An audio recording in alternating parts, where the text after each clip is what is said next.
Welcome back. We have been diving deep into emotions, and today is all about healthy shame.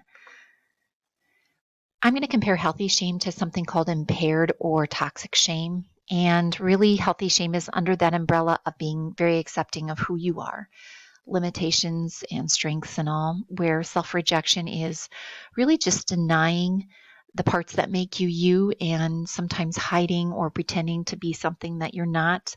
Um, because you're afraid others will reject you or won't like who you really are. And so it's so important. And I know I've been stressing this a lot, but it really all starts with just allowing yourself to experience what you're feeling. Don't push them away. Don't shove them down. Whatever you're feeling, just allow yourself to experience it. Be curious about it. Because so many times that's where we're most shameful. We're shameful about the feelings that we have. Like we shouldn't be angry. Like that, if we're angry, we're a bad person, or we let somebody get to us, or we weren't patient enough. And we feel very shameful about that. Or, about being sad or lonely. Like how can I have all of these gifts and these, wonderful things in my life and these people that love me and a great job and all of this and still feel sad and lonely? I should be happy. And we put that expectation on ourselves. And don't forget that we put that expectation on others. Do we put that expectation on our spouse, on our kids, people at work that they should always be happy? Sometimes we say things and I don't think we mean them, but you shouldn't be angry about that. Or why are you sad about that? Or you shouldn't be fearful about that.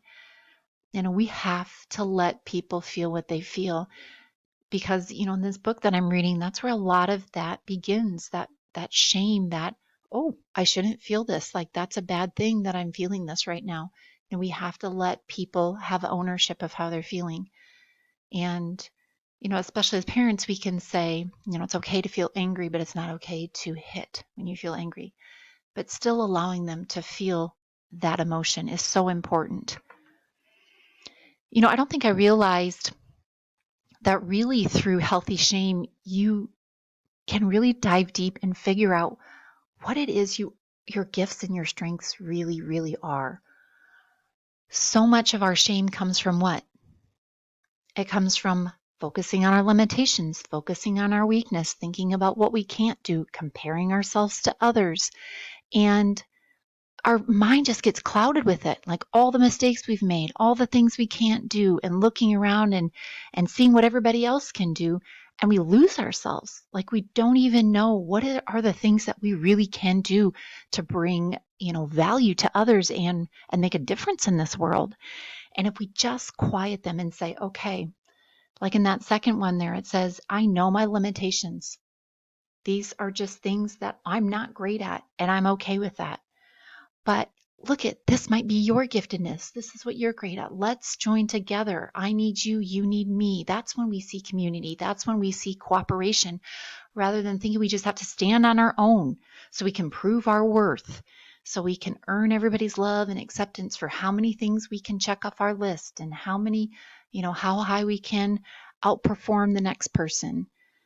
So instead of trying to prove ourselves all the time, we're saying, this is my gift, this is yours. Let's work together. Let's help each other. One really huge connection that I didn't see, and I'm seeing this a lot with all the emotions that we've been studying, is this pathway to empathy. And if we're starting to say, okay, shame is a good thing because it's allowing me to look at the things that I feel bad about, my limitations. It's allowing me to then think about my strengths, think about, what it is that I can bring to this world, but always remembering that we're not perfect and we're going to be wrong sometimes. We're not going to have all the answers.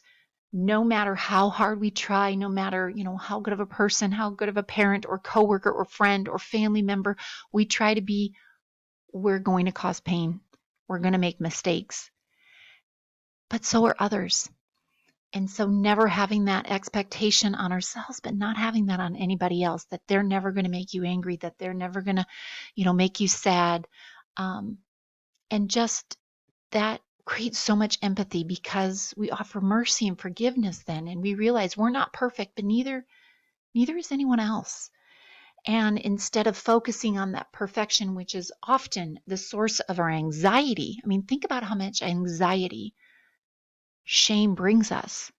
Toxic shame, impaired shame, always focusing on what we can't do and our limitations, never really embracing the fact that we do have gifts and value that we can bring others and that we need other people.